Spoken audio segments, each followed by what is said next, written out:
周瑶，哎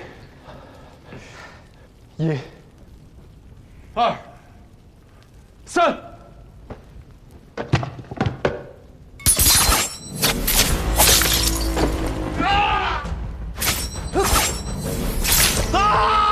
我的眼睛！我的眼睛！我见了！你们千万不要乱动啊！我来想办法。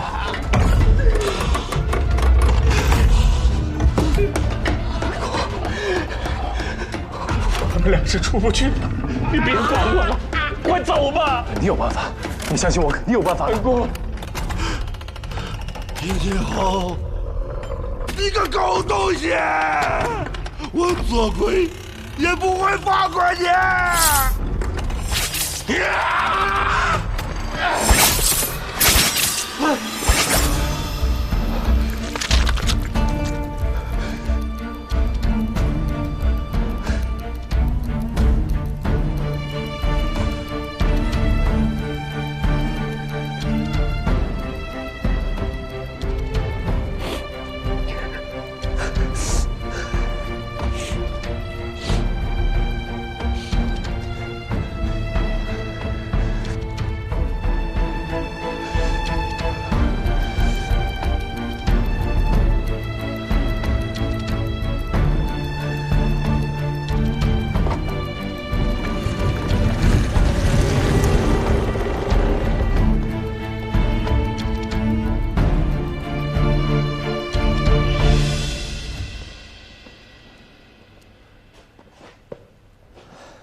大人，有人出来了。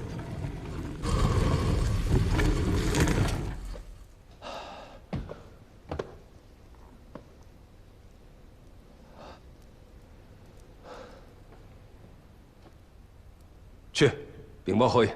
是。你，过来。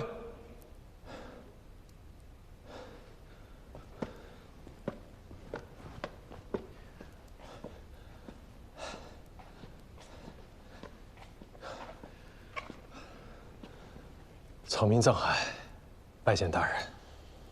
你怎么会知道皇陵机关的破解之术？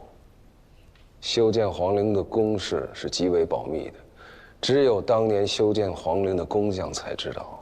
难不成你是他们的后代，想伺机盗墓？大人，小人困惑。您既要找能够活着走出地宫的风水先生， 却又质疑他们名不副实，难道您不信风水之说？你少跟我在这儿逞口舌之快，快说，怎么出来的？草民只是破解了地宫中断骨陶的机关，这断骨陶本就罕见，自然是要用特别的方式来排列。这墓道中是用一整兽坐镇，自然是用九星位法来布置机关。那么断骨陶 也是依照这样的规律。你竟然懂得九星位法？九星位法是官家修领的秘术，我们民间手艺人不过是懂些皮毛而已，和大人们自然是没有办法相比。草民也只是性命攸关之际胡乱猜中，幸得神婆庇佑罢了。乡间杂学 怎么能够和我们正统相比？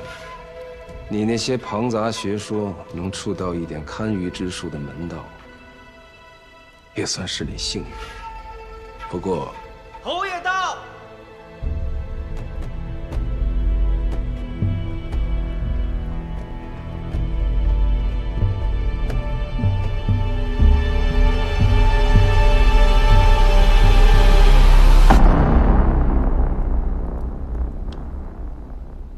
就是你解了墓道的机关。是。过来。草民藏海，拜见侯爷。那你告诉本侯，你可有办法解决太后下葬一事？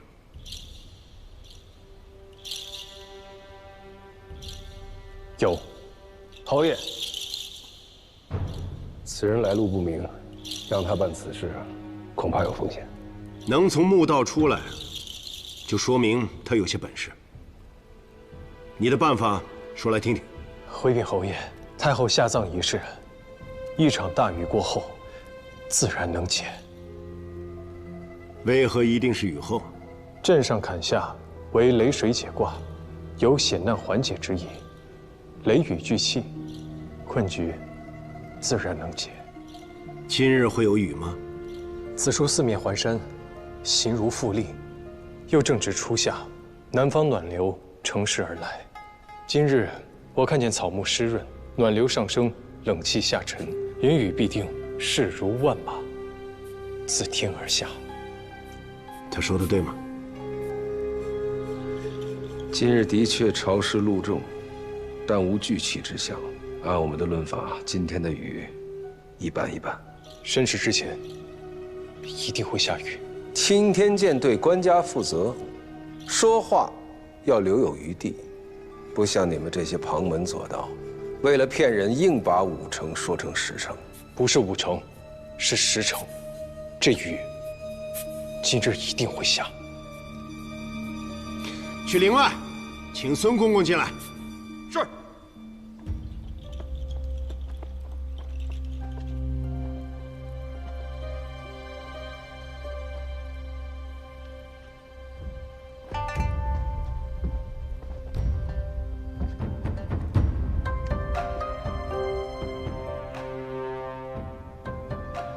孙公公到。哎呀，你说刚才好好的，眼见到门口了，却下起雨来了。侯爷，听说有人破了皇陵的机关，想必是有些办法了。正说这事儿呢。哦，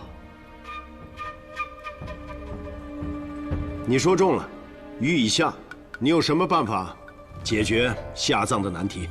回禀侯爷，此难题已有定论，只是草民不敢说。别废话，快说。草民在来此路上睡了一觉，熟睡时，李贵太妃托梦于我，她说，先帝与太后之情感动天地，她愿意成全先帝与太后的合葬之愿。你这乡野村夫，贵太妃怎么会托梦给你？草民方才在墓道中遭遇机关，险象环生，若非李贵太妃庇佑，我又怎么可以毫发无损地走出来？大胆，让他说。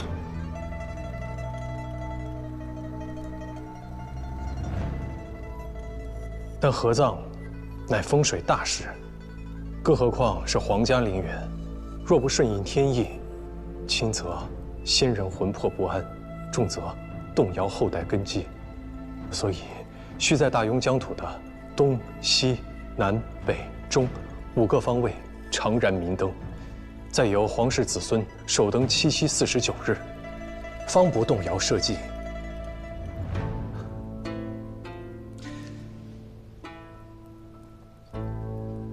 国朝300年，历代皇帝皇后驾崩，都要皇室子孙赴京奔丧。贵太妃的意思是，藩王们就不必回京了。是不能回京。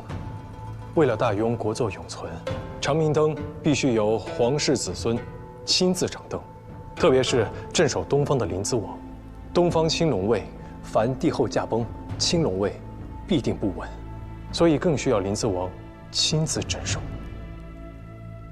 你说这些，都是贵太妃托梦于你，怎么知道这不是你胡说八道？草民所言句句属实。李贵太妃爱子心切，更是她识大体，不忍皇上为难，自愿搬出成全太后与先帝合葬。她明日午时前便会显灵，侯爷不妨再等等，明日便可见分晓。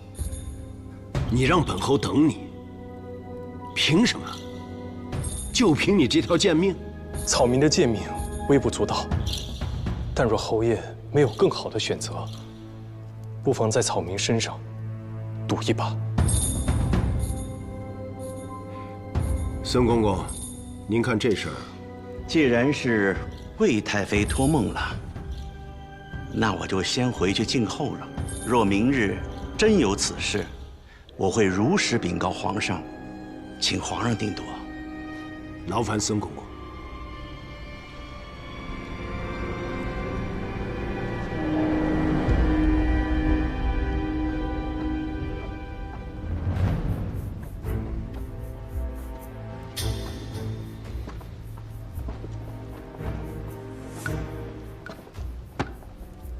知道这太监是什么人吗？回侯爷，是皇上身边的人。不错。不管之前多少风水先生出了多少主意，这孙公公眼皮子都没抬一下。但这次你说的话，他听进去了。知道为何？或许是皇上心中早已有了主意。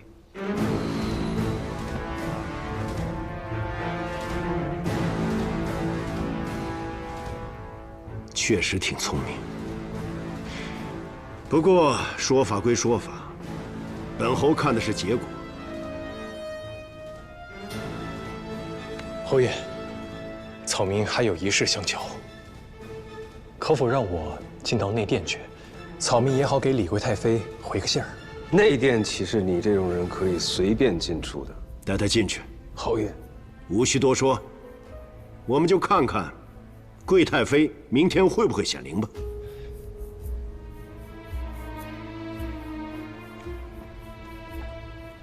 跟我来。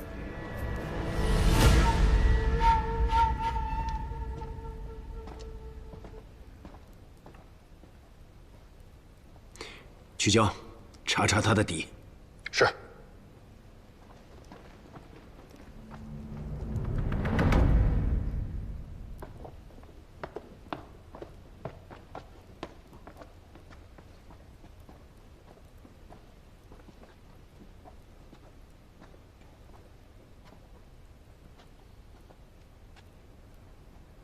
这儿就是陵寝了，大的是先帝的棺椁，小的就是李贵太妃的棺椁。你能有幸来这儿瞻仰，就算明儿个死了，这辈子也无憾了。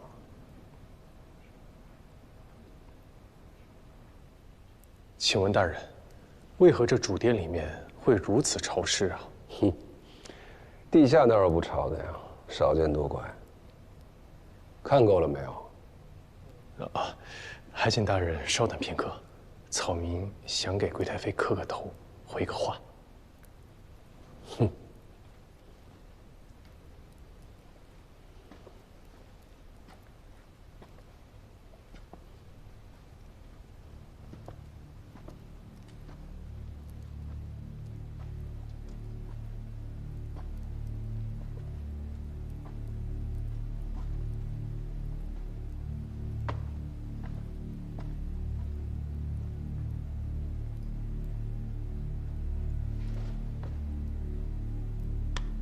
草民藏海给贵太妃磕头了，谢贵太妃庇佑草民大难不死。磕头都磕错了方向，扰了贵人的清静，你担得起吗？草民已将贵太妃的心愿转达，不负所托。行了，走吧。是。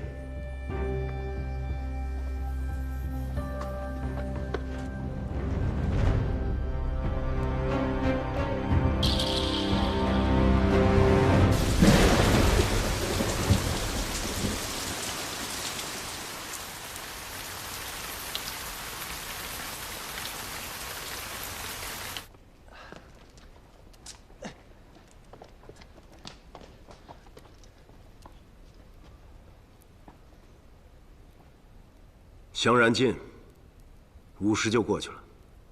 贵太妃再不显灵，你去陪葬吧。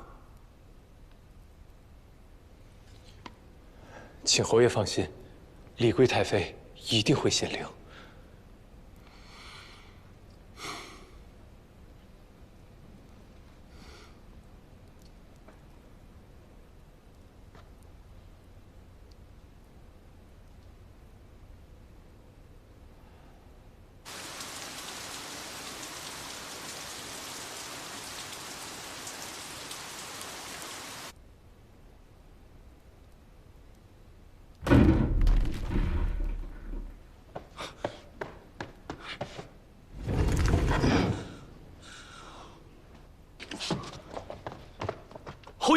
太妃的棺椁往前塌了。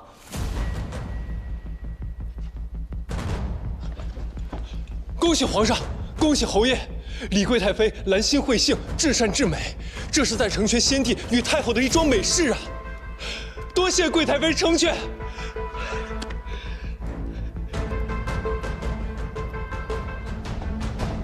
谢贵太妃成全。谢贵太妃成全。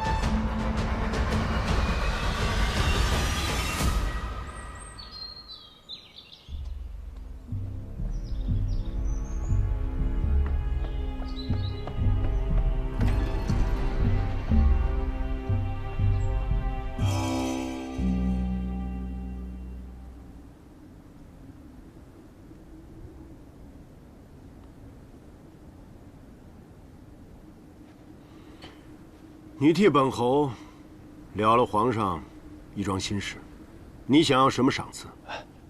能帮侯爷分忧是草民的本分，不敢要赏赐。既然你不要赏赐，那我就要数数你的罪状了。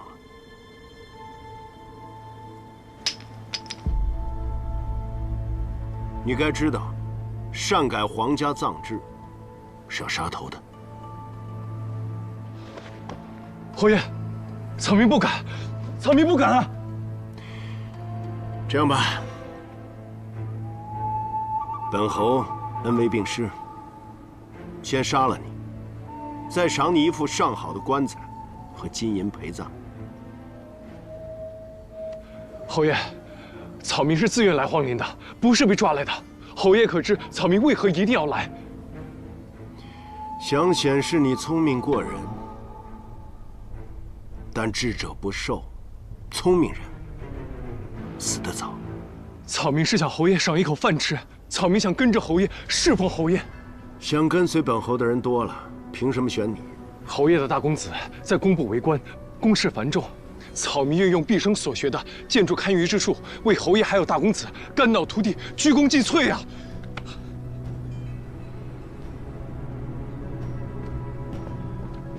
侯爷，说，此人来路查明了，温州府生人，8岁父母双亡，流落到江宁府清泉镇，跟着一个木匠营生。前不久一场大火让他流离失所，只能北上寻找出路。于几日前刚到京城。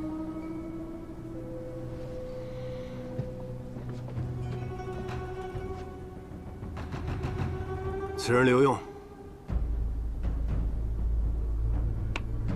多谢侯爷。去侯府报道，不得有误。侯爷，小人还有一事相求。与草民同行的几人在墓道中不幸殒命，若侯爷能对他们月行抚慰，他们九泉之下定会感恩侯爷的厚德。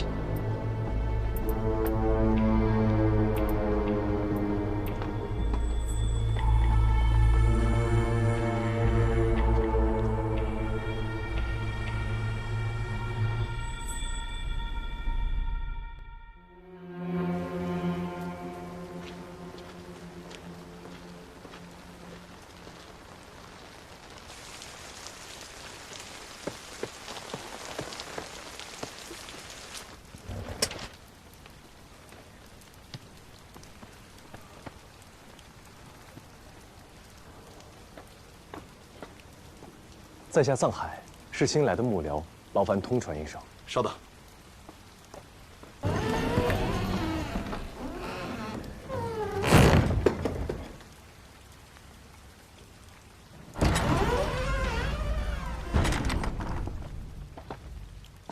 你是藏海，在下正是。这是你的衣服和腰牌，收拾好你的行李，明日去后门的摄人府报到。是。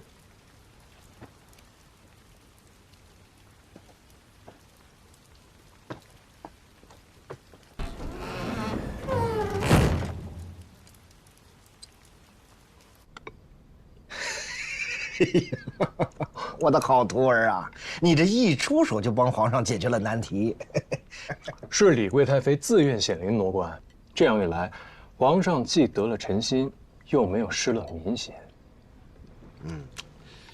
你让宗亲在武帝首登，正好给了皇上理由；让诸王在封地守孝，特别是临淄王，林子王要是回京奔丧，只怕会蠢蠢欲动。你从根本上解决了藩王回京作乱的可能。我到现在都想不明白，怎么一场大雨，这李贵太妃的棺椁就塌了呢？快跟师傅说说。这事儿吧，没你想的那么复杂。我刚进灵殿的时候就发现，这地底渗水严重，已经腐蚀了金井还有棺椁，而固定棺椁用的龙山石并没有饱和。如果此时刚好有一块雷击木楔塞进棺椁的下方，改变了棺椁的平衡，再加上一场大雨，地水滋漫，重压之下，这李贵太妃自然就显灵了。哎呀，你可是得了星斗的真传呐！啊！我只是没想到，这朝廷的贪腐之风已经这么严重了，连修皇陵都敢偷工减料。现在被人发现，倒是可以好好修缮一番。贪墨都贪到皇上头上了，别看他们对皇上三跪九叩、山呼万岁，这心里头谋的那都是门户私计。要是父亲还活着，看到如今乌烟瘴气的青天剑，该有多难受啊！无论如何，你这第一步迈得很成功，在平津侯面前大放光彩。怎么了？昨日平津侯把手放在我肩膀上，我这手竟抬不起半分。师傅帮你揉一揉。师傅你轻点啊。来，认真啊。哎呀，我现在总算明白恩公为什么不让我习武了。这平津侯敢让我离他这么近，他对自己的武功一定极为自信，但他又死死地按住我的肩膀，可见此人有多么的谨慎多疑。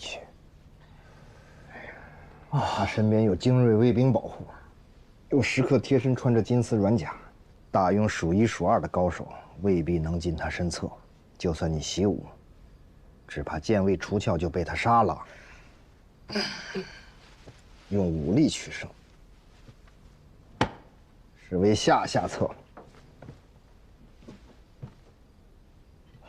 算了，反正如今总算进得侯府，从长计议吧。等进了侯府以后，我再好好摸查一遍，等待时机。有事就到客栈来找我，别漏了行迹。师傅，平时我不在您身边，您都在干什么呀？要是您不是我师傅，您会在哪儿？会做什么呢？我当然有自己的事儿了，要不是陪着你复仇，我逍遥得很呢。我出来的时候，信种师傅跟我说了，恩公和3位师傅的身份都可以来问你。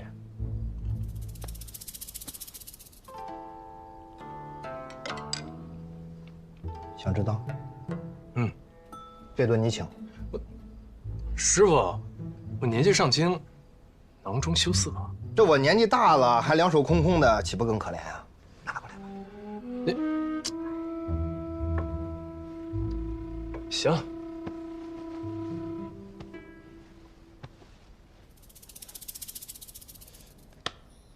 可以说了吧？我当然可以告诉你了，不过现在还不是时候。哎，又骗我！银子还我。兵不厌诈，姜还是老的辣。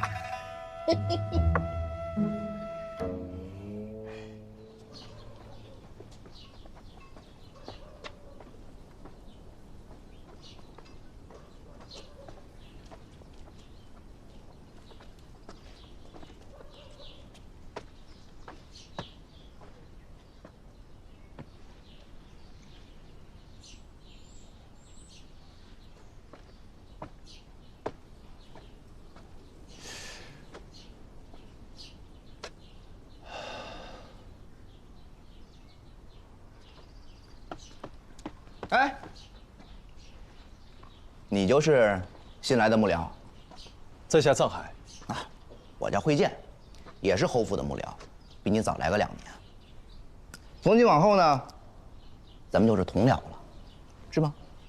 不，哎，我听说你的事儿了啊，本事不小啊，居然能够活着从皇陵里出来，还进了咱们摄人府。今后还有劳惠剑兄多多照顾了。哎，照顾谈不上啊。不过我跟你说啊，在咱们摄人府里边，太有本事未必是件什么好事情。大概我也关照不了你太久。惠剑兄真爱说笑。来，跟我来。我给你讲讲这儿的规矩。你刚才进来的那个门，每天卯时开，亥时闭，是专给侯府里边下人们进出的。正门呢是供侯爷和家人进出的。除此之外，只会在逢年过节时开半个时辰。咱们幕僚呢，每日辰时到午时著书立传，未时到酉时论述时政，饭点儿就去东边的厢房吃饭，戌时要做完晚课才可以上床睡觉。大致呢就是这些，记住了吗？记住了。哎呀，这些规矩其实都是侯府的长史杨大人定的，其他时辰你可以自行打发，自行安排。不过我每天做完这些事情之后，就已经累得什么都不想做了，倒头就呼呼大睡。你也一样。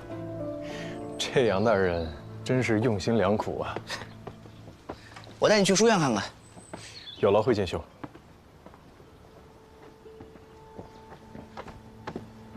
楚兄，侯府里来了青年才俊是件好事，何必如此惴惴不安？这个藏海我在皇陵里见过，此人聪明谨慎。杨兄，对此人可不能掉以轻心啊！楚兄真是多虑了，他只要能为侯爷分忧，我杨某感恩戴德还来不及，有什么需要顾虑的？太后下葬的难题，你我都没有解决。倒是被一个不知道从哪儿冒出来的藏海给解决了。只要敢冒险，我也能轻易解决。但这事儿必然是8分恶果2分善果，你我这种人没必要。他还年轻，为了日后的荣华富贵，要赌一把也很正常。这么说，他倒有些像年轻时的杨大人。我看此人野心不小，恐怕日后不甘于在杨大人之下哦。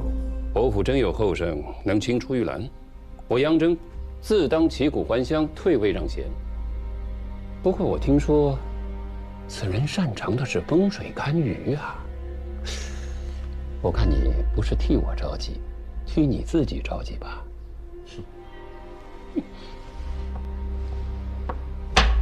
将军，承让了。伯爷，再来一盘。曲兄，侯府里来了新幕僚，我是摄人府的管事，不去招呼一下，有点说不过去。先走一步。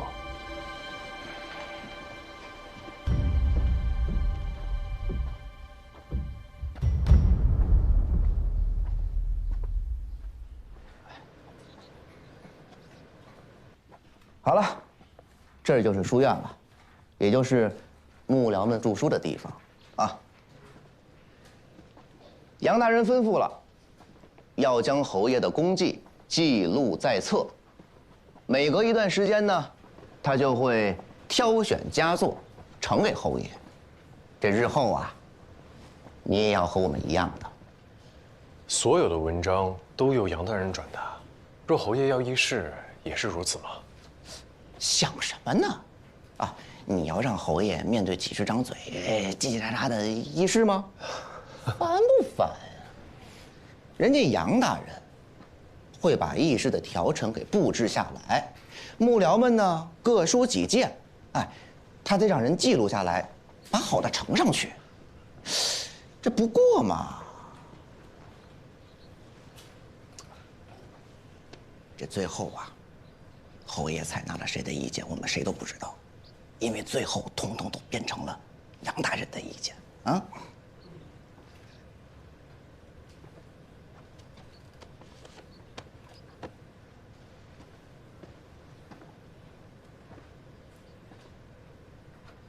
王侯开国，子孙世袭，故称世家。所以这本《侯门记事》起名《庄氏世家》。杨大人，慧姐，先下去吧。是。你就是那位帮侯爷解决太后下葬难题的风水先生，在下藏海，拜见杨大人。果然是青年才俊，侯爷身边得到如此的人才，是我杨真之福。贵县方才把这里的规矩都跟你说了吧？是。这儿的规矩，比太学、詹师傅的都要大。但你们在这儿养成了规矩，以后到了朝堂之上就不会犯错，才不会给侯爷丢人。杨大人的意思是，幕僚们还有机会进入朝堂议政，在朝为官了。当然啊，侯爷设舍人府就是为国朝选贤举能、提拔栋梁，难不成让你们在这里都虚度光阴吗？不过你们这些读书人知道怎么跟侯爷这个武将打交道吗？一不小心就军令处罚，到时候别说加官进爵，就连小命都可能不保。我不护着你们，谁还能护着你们？还是杨大人思虑周全啊。我为什么让他们在这里编撰装饰世家，就是为了让他们多了解侯爷，知道侯爷的喜好，免得在他面前失了欢心。只要将来时机成熟，我定会引荐他们，得到侯爷的赏识。原来如此，小的受教了。你有惊天伟地之才，今后在侯府定能崭露头角。杨大人，侯爷问起今日是否有一名叫藏海的幕僚前来报道。啊，侯爷什么事？侯爷说让他看看内园的风水。啊，是这样啊，藏海在这儿，赶紧去。是。哦，对了，有一件要紧的事差点忘了。昨日暴雨，祠堂漏水，侯爷命我找人修缮，但祠堂的屋檐斗拱都是老式的法子，我找了一大圈都没找到会这门手艺的工匠。等又落了雨，那祠堂的祖宗牌位又要遭罪了。听说你会堪舆之术，修缮旧宅，不知道会不会？小的对堪舆营造之术略通一二，或许可以帮到杨大人。哎呀，太好了！看今天的天色，恐怕是要下大雨，不知道还来不来得及呢。算了，见侯爷要紧，别耽误正事儿。侯爷要是怪罪下来，我担着就是，怎么也连累不到你的身上。祠堂供奉的都是庄稼先祖，大庸以仁孝治天下，侯爷也是至诚至真之人。我若放任祠堂失修，导致庄稼先祖牌位受损，乃我大失职啊。可是侯爷那边，还请杨大人替小的给侯爷回个话。小的今日恐怕不能替侯爷看园子了。你放心，侯爷跟前我一定听你美言。谢谢杨大人。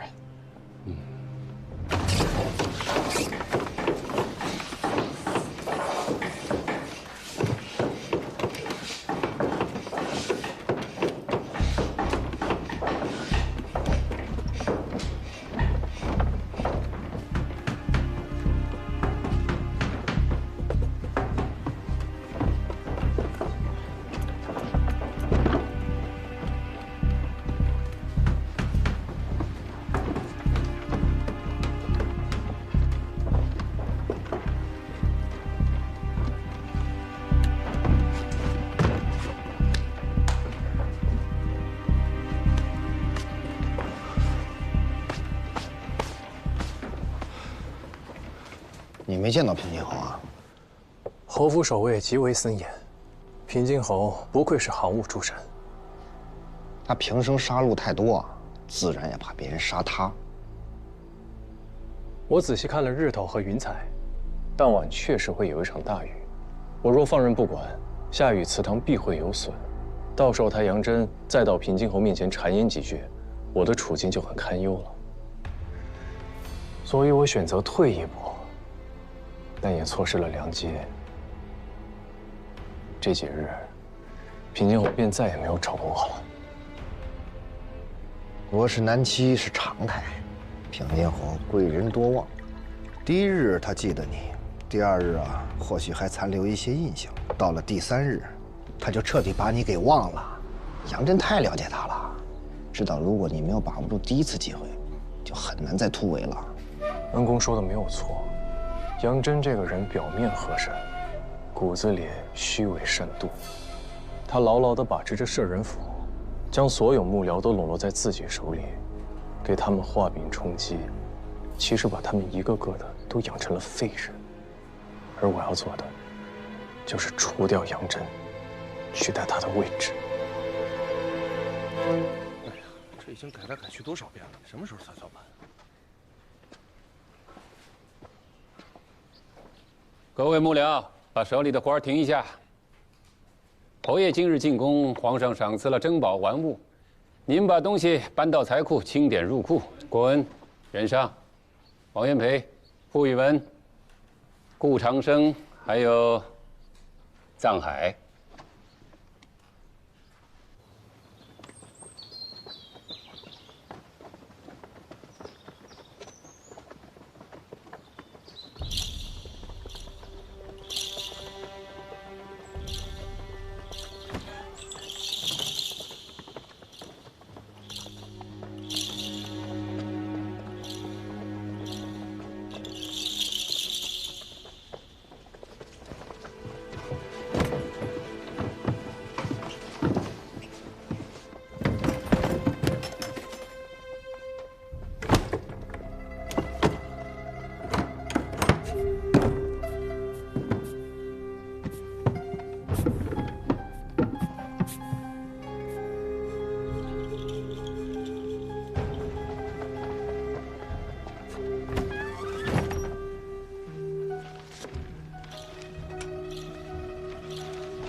百级龟甲纹琵琶一件，定窑白釉牡丹纹眉瓶一对，金镶宝石玉带2副，早春山水图1幅，宝冠玉带准题坐像1件，腹下缠臂巾2件。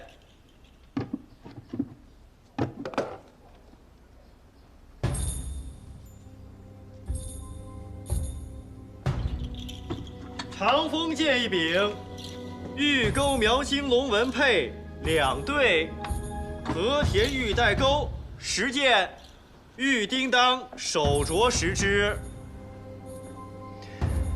杨大人，都已清点完毕，把东西都分门别类的放到博古架上，再仔细的理一遍总库单。是。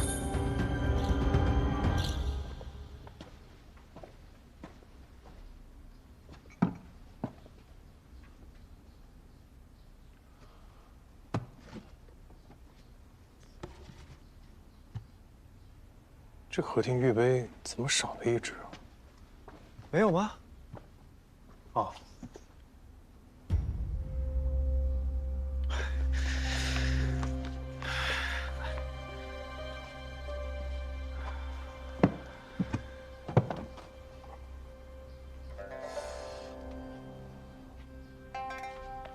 加下曲是何意啊？就别问了，就当什么都不知道。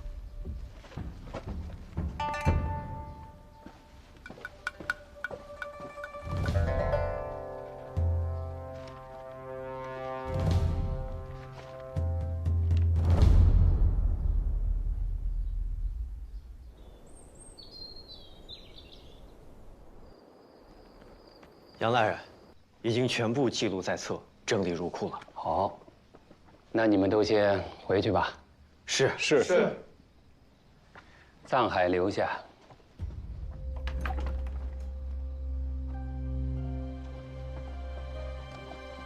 去吧。是。藏海，你留下来把东西再清点一遍。是，杨大人。我选你，是看中你。这活儿啊，繁重杂碎，但里头的门道很多。其他人做事粗枝大叶，你是个细致的人。只是刚来不久，对府中的事务不熟悉，就从这件事开始，好好锻炼，开开眼界。多谢杨大人。辛苦了。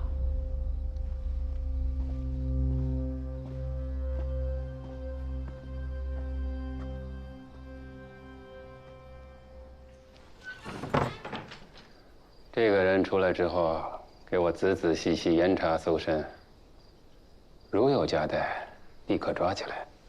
是。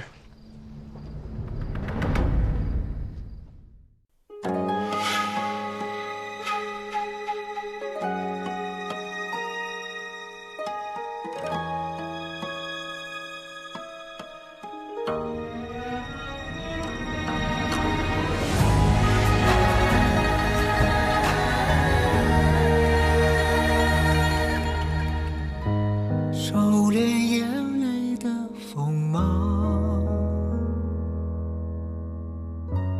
掌心念着危险的渴望，惊涛袖里藏，惊雷无声响，城府深，深不过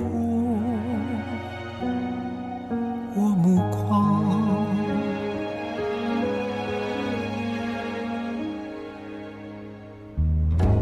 阴谋是我护身的衣裳，阳谋是我纵横的刀枪，用隐忍的狂，稀释道德藏，也不黑，只因为我心滚烫。